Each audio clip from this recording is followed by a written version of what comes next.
Hoy no vamos a hablar de cómo bajar de peso. Hoy vamos a hablar de todo lo que pasa antes y todo lo que hay detrás. Del vínculo con la comida, de la frustración, de la culpa, de la ansiedad y de lo que muchas veces no se dice, pero sí se siente.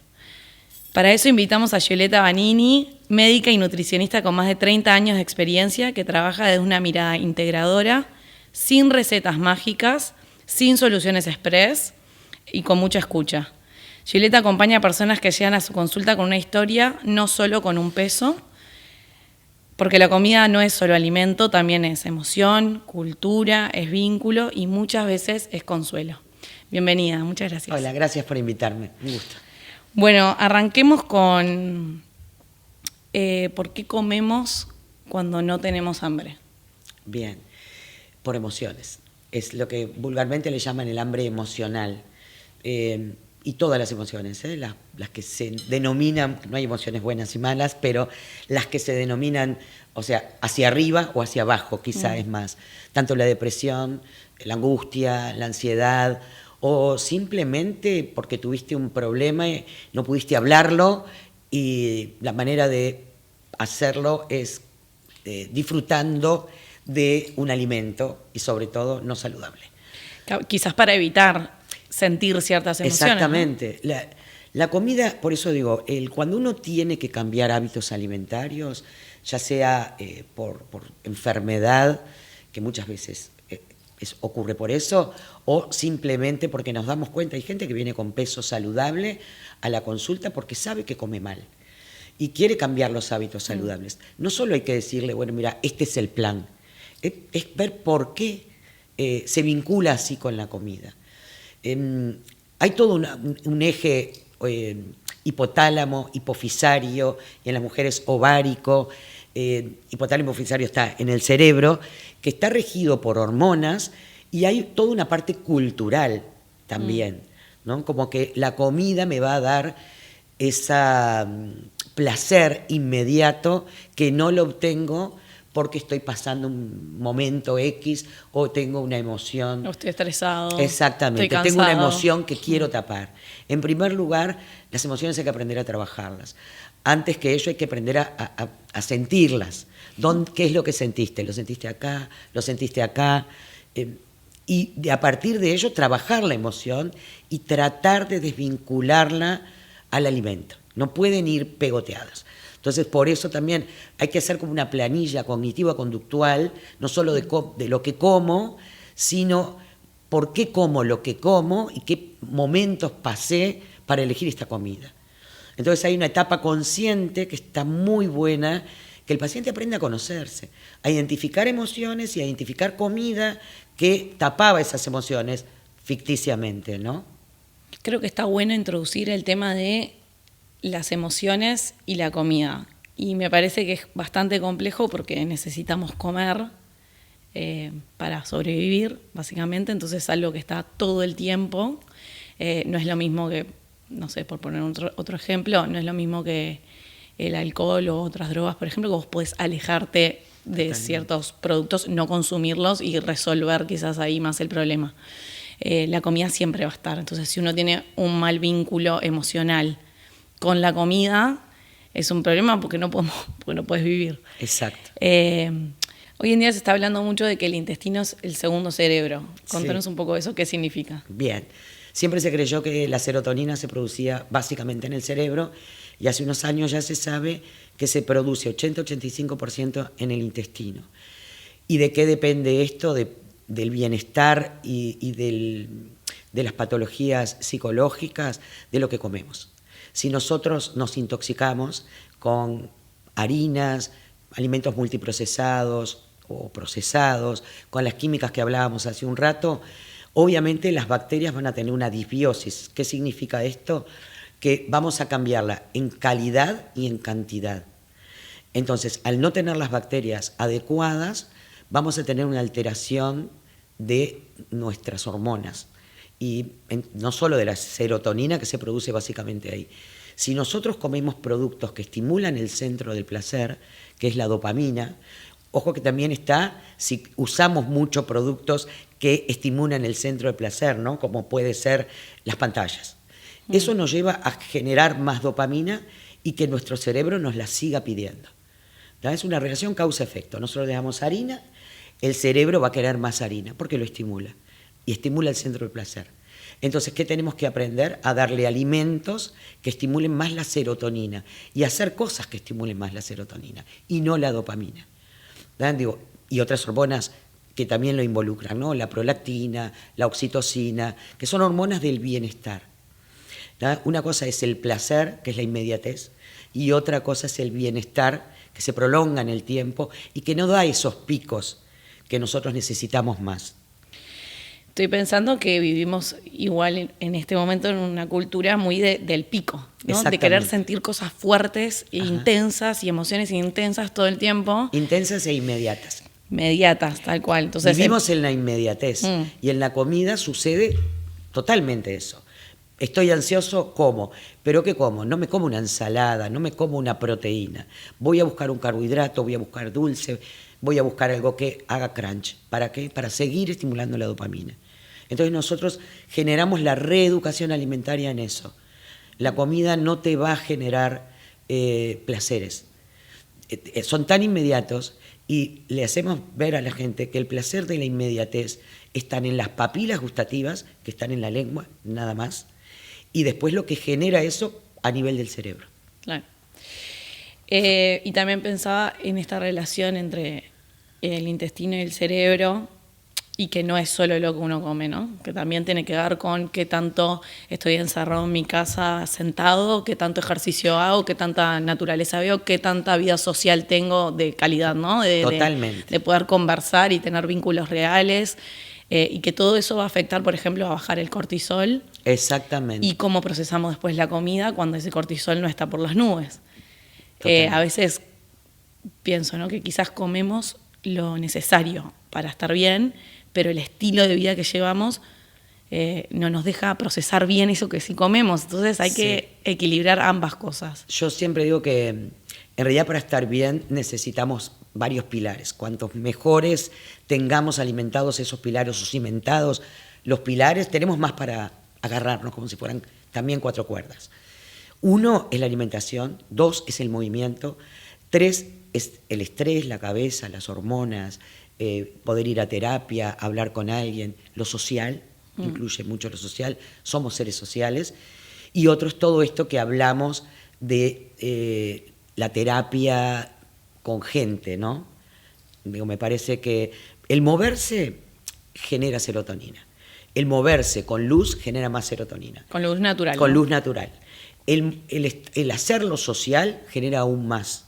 Entonces, tú podés tener lo social en los vínculos o podés hacer ejercicio en equipo, pero tenés que hacer cosas que socialicen.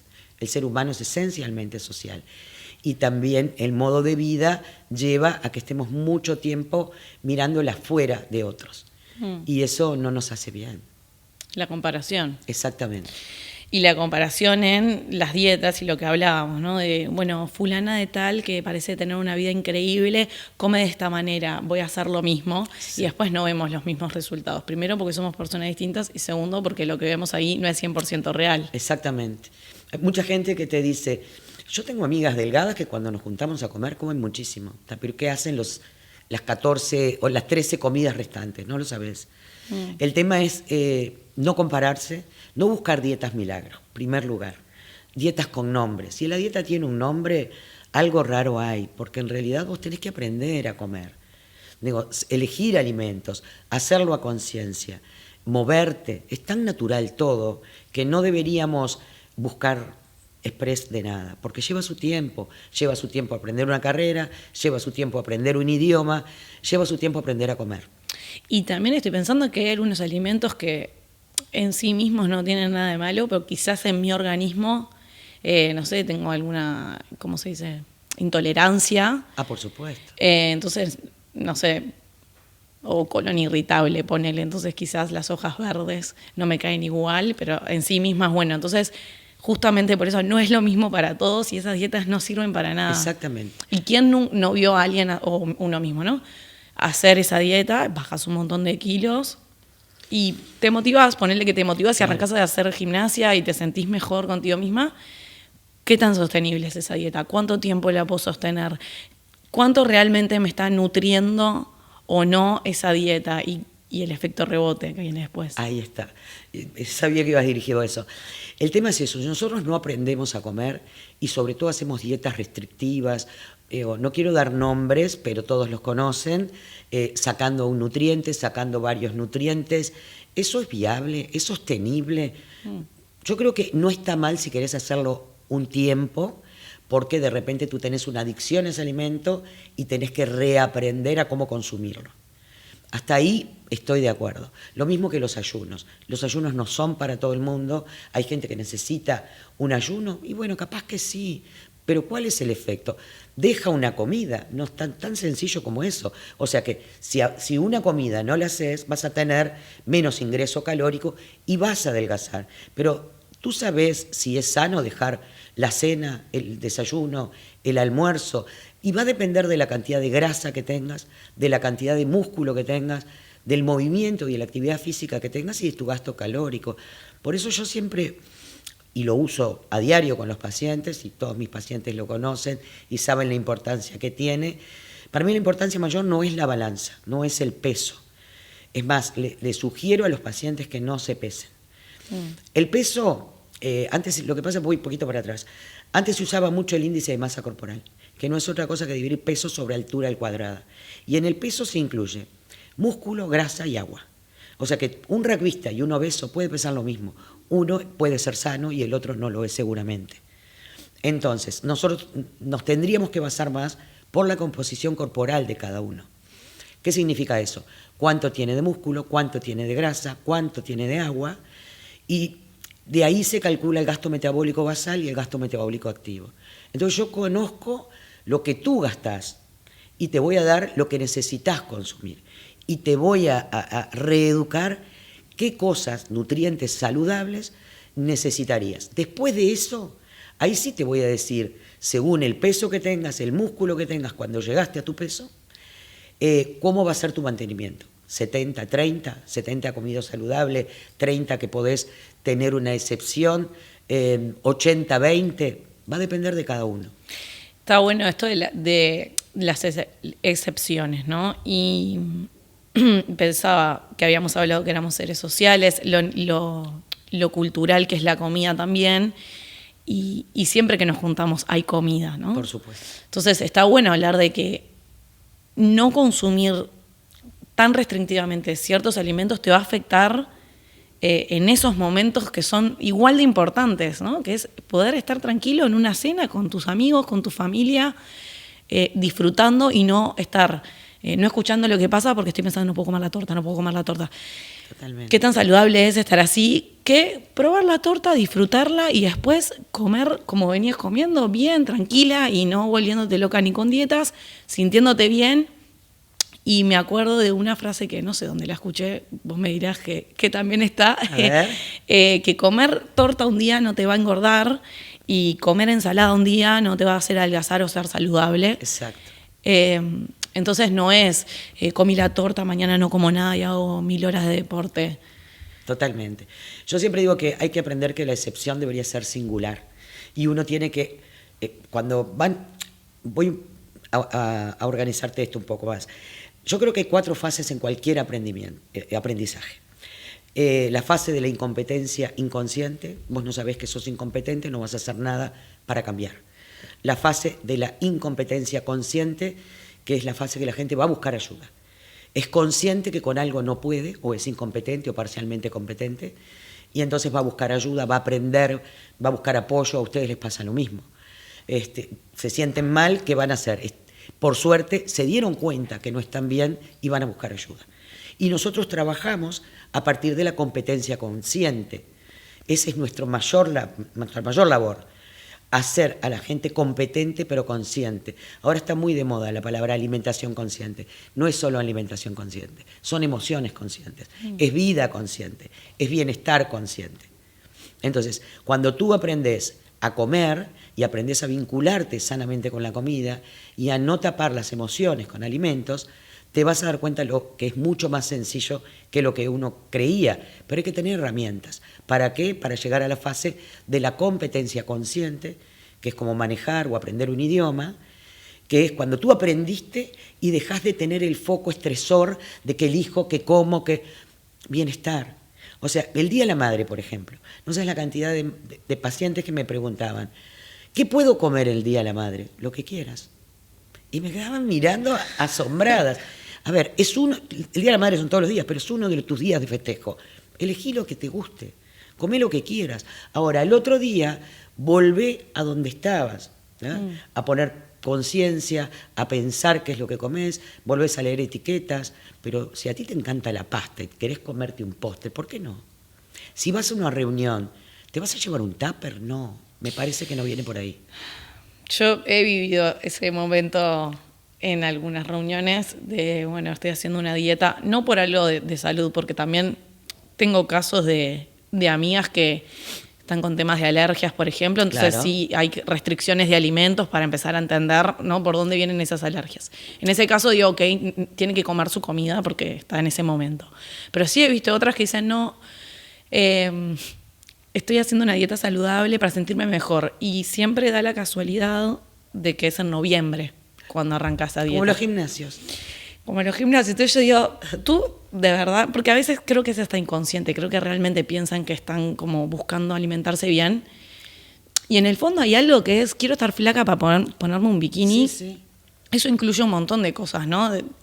A nivel salud mental. Eso significa que no puedo estar tranquila con mi cuerpo. Tampoco lo atribuyo únicamente a la persona, porque sí es verdad que es un tema cultural. Entonces tampoco es fácil el autoestima en donde vivimos. Sí. Pero sí, eso de llevar el tupper, y es horrible ver cómo todos comen una pizza y uno come puré de zapallo. Exacto. Si es por un tema de alergias u otra enfermedad, Obviamente. Hipertensión, diabetes, yo entiendo. Celiaquía. Celiaquía. Las enfermedades crónicas no tienen días de licencia, ¿no? Lo que sí, de repente, si es una enfermedad, hipertensión, que un día comas un poco de sal y bueno, tómate la presión, toma más agua, manejalo, no hay problema. Como toda enfermedad crónica, hay que aprender a transitarla y manejarla también con bienestar. Hay algunas que son más restrictivas, la celiaquía. Obviamente, si yo como harina, bien, pero la mayoría no son por ese tipo de enfermedades. Mucha persona que quiere bajar de peso se va con el tupper. Y de repente, cuando no, esta es una enfermedad que decimos se hace más en soledad que en privado, ¿no? Que en público. Perdón. Mucha gente en público se cuida o se restringe y de repente llega a la casa y tiene atracones, compulsiones, elecciones no saludables. Y uno piensa, pero si me llevó un tupper a mi cumpleaños y cuando salimos a comer come más sano que yo o come la mitad, ¿por qué sigue gorda? Porque hay un montón de cosas que hay que trabajar, no el tupper. Sí, también pasa con operaciones, ¿no? Sí. ¿Las bariátricas te referís? Y sí, supongo que sí. Sí, las operaciones... que después sí, podés volver, creo que no al mismo peso que tenías, pero sí volver ¿por qué no? Yo lo que pienso ahí, yo no estoy en contra de las operaciones, me parece que no se puede juzgar a nadie y que en ciertos momentos es una solución para estar más saludables. Pero sí es verdad que después hay que educarse emocionalmente porque me voy a operar para después comer mal, para después comer y sentirme mal. Más allá de si volvés o no a engordar, más allá de la imagen que te devuelve el espejo. Exacto. Y lo que vos querías. ¿No estaría bueno como reeducar emocionalmente y también a nivel nutricional para sentirse bien? Por supuesto que se hace. Y si no, estaría muy mal hecho. Acá los equipos de cirugía bariátrica son equipos de profesionales en varias áreas. Hay médicos, hay nutricionistas, hay psicólogos, hay psiquiatras. Y con un seguimiento, primero antes de operarse y después un seguimiento posterior. Muchos tienen que seguir, la mayoría, con aporte de minerales, complejo vitamina B12. Eso lo siguen, pero a veces lo que no siguen es el tratamiento psicológico, terapéutico, y si tú no aprendes a vincularte sanamente con la comida, vas a volver a engordar, porque siempre explico lo mismo, el estómago, como muchos órganos, tienen en la parte interna una mucosa, pero en la parte externa es un músculo. Ese esa pieza anatómica puede crecer 20 veces su tamaño normal.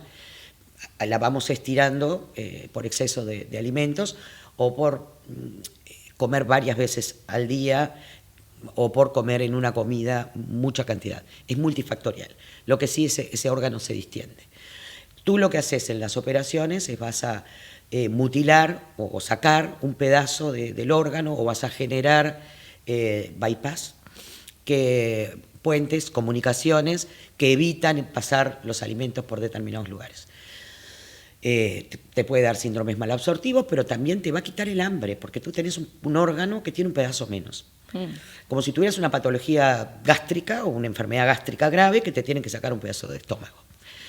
¿Qué vimos en eso? Que si tú al principio vas a comer poco, pero después como lo vas estirando, podés llegar a volver a comer lo mismo de antes, sin tú no reestructuraste tu hábito o tu mal hábito, lo cambiás o no reestructuraste el vínculo alimentario.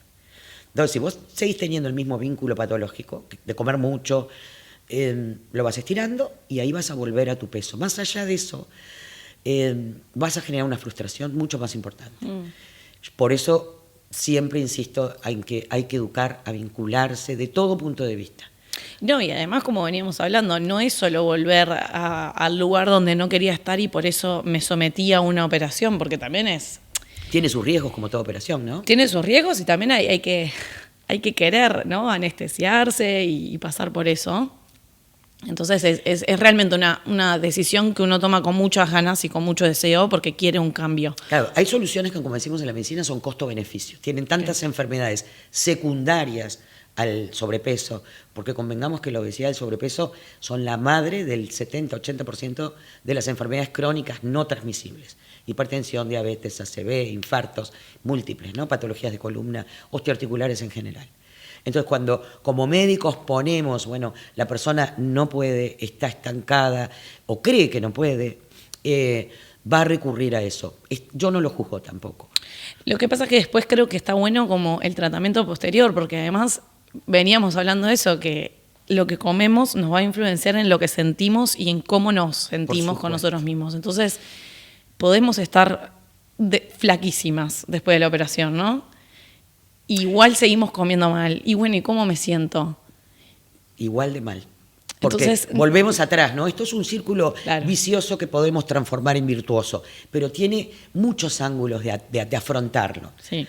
Por eso hablamos siempre que no es lo alimentario, solamente.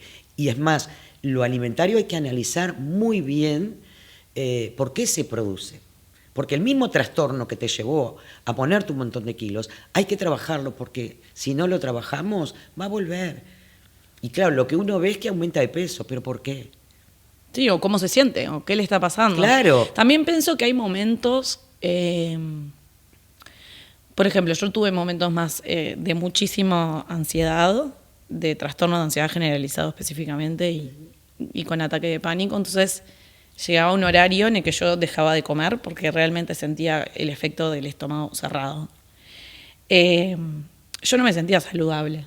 Por supuesto. Obviamente, o sea, no me sentía bien. Sentía raro el estómago todo el día y cada cosa que comía me caía mal. Fue un momento y yo ahí traté como más lo que es la salud mental para poder volver a alimentarme bien. Y después pienso que quizás estás en un momento de duelo y querés comer más. Exacto. Y querés un poco de esa dopamina que te hace sentir un poquito mejor y ese placer instantáneo que no es lo mejor, pero bueno, es el momento que estoy viviendo y quizás quiero comer así. Yo por lo menos así, opinión personal, no lo veo tan mal como etapas de la vida en la que uno... Exactamente, bueno, pero esas etapas tú tenés que pensar que no te llevan ni a bajar 20 kilos ni a subir 20 kilos, sí son etapas. Pero si ahora se prolongan en el tiempo es como prolongar un duelo no tratado, claro, ¿no? A nivel psicoemocional. Sí. Digo, los duelos tienen etapas, las patologías tienen etapas. Si no podés manejarte vos, busca ayuda. Sí, tal cual. Sí, eso vos tenés herramientas seguro. y pudiste probablemente... No, yo fui a terapia, todo. a terapia, obviamente. Por eso, tú tenés herramientas para darte cuenta y buscar ayuda. Pero hay gente que normaliza el vínculo de emociones con sustancias, ¿no? Por eso puede ser el alcohol, puede ser una droga, Pero lo que pasa... O puede ser la comida. O puede ser la comida. Uy. Lo que pasa, eso iba, es que la comida está en el súper, la comida está en las góndolas. Hay góndolas que decís, bueno, puedo no pasar por los multiprocesados, que ya sabemos que está lleno de octógonos, pero de repente elegís cosas saludables que no son, o de repente elegís cosas que no te estimulan y no las querés comer y se pudren. Porque una cosa es saber y otra cosa es poder manejar el saber. Con las emociones, ¿no? Es re multifactorial. Sí. ¿Cierro? Para cerrar, creo que está bueno hablar de que nos digas como algún mensaje simple, que sí sea aplicable para todos, de qué cosas tenemos que observar o estar atento o... Eso, ¿no? De en qué horarios como, cómo estoy comiendo, cómo me siento cuando como esto, si como mirando siempre la tele, entonces no puedo prestarle atención a cómo eso cae en mi cuerpo, si como muy rápido, si como muy lento, como Bien. Básicos de qué tenemos que prestar atención. Me parece bárbaro. Creo que hay que hacer 4 comidas, ni colaciones, a no ser que tengas una patología, ¿no? No sé, una diabetes insulino requiriente. Pero en la persona normal, como si uno tiene que hablar de generalidades, siempre hablo de personas sanas. Si no, tengo que entrar a discernirlo, ¿no? Cada patología. Yo creo que lo ideal para ser humano es comer entre 4 y como mucho 5 comidas. Que, bueno, creo que tenemos una alteración en la pirámide alimentaria porque se armó cuando no había esta pandemia de obesidad. Entonces creo que me parece que hay que poner las proteínas más abajo, o sea, como en la base de la pirámide, que sería como lo esencial. Arriba frutas y verduras, que son las fibras. Arriba los carbohidratos complejos y las grasas saludables. Y por último los carbohidratos simples con la punta de los ultra o los procesados, que también digo, no está mal si un día te querés comer, no sé, maní salado o papas chips. 4 o 5 un día, pero no tienen que formar parte de tu alimentación, no son alimentos. Entonces, creo que 4 comidas, con proteína 2, 3 o 4 veces al día, depende de lo músculo, grasa, y tomar abundante agua. Los americanos hicieron una pirámide alimentaria en vez de en escalones, en tiras, y una de las tiras es el agua y otra de las tiras son escaloncitos que va subiendo un individuo, que el ejercicio forma parte también de la pirámide alimentaria. Y no mucho más, no misterios con nombres, ¿no? Comer frutas, comer verduras, comer proteínas, que igual lo aclaro, que son las carnes en general, pescados, carnes rojas, pollo, las carnes magras, lácteos, huevos, vuelvo a repetir, en 3 de las 4 comidas, y verduras. Y después los carbohidratos, explico un poco qué son los carbohidratos saludables o los carbohidratos complejos, las legumbres, lentejas, porotos, alubias, garbanzos, la papa, el boniato, son carbohidratos complejos, el pan integral. La avena hay que hacer una adquisición bastante diferente. Y harinas saludables. La harina es la molienda de cualquier grano. Está la harina blanca, cuanto más ceros, menos saludable es. Y después, en el otro extremo, estarían las harinas más saludables. Harinas de leguminosas, de legumbres, y harinas de frutos secos. La más conocida es la harina de almendra. Bien. Y pasa lo mismo un poco con los aceites, ¿no? Digo, consumir aceite de oliva. Aquello de que si lo caliento o no lo caliento, el aceite de oliva en primera prensa se puede comer caliente, frío, como sea, pero basarse básicamente en aceites saludables, en el agua, en proteínas, en fibras y en carbohidratos complejos. Creo que eso es una buena alimentación. Bien. Y yo, por mi lado, me parece que está bueno como empezar a conocer un poco más, si te interesa, ¿no? Alimentarte mejor, conocer, ir despacio, ir tranquilo, no querer hacer todo al mismo tiempo. Entonces me anoto al gimnasio 2 horas no sé, y salgo a caminar con una amiga para tener el sol y como solo estos alimentos que acabas de decir.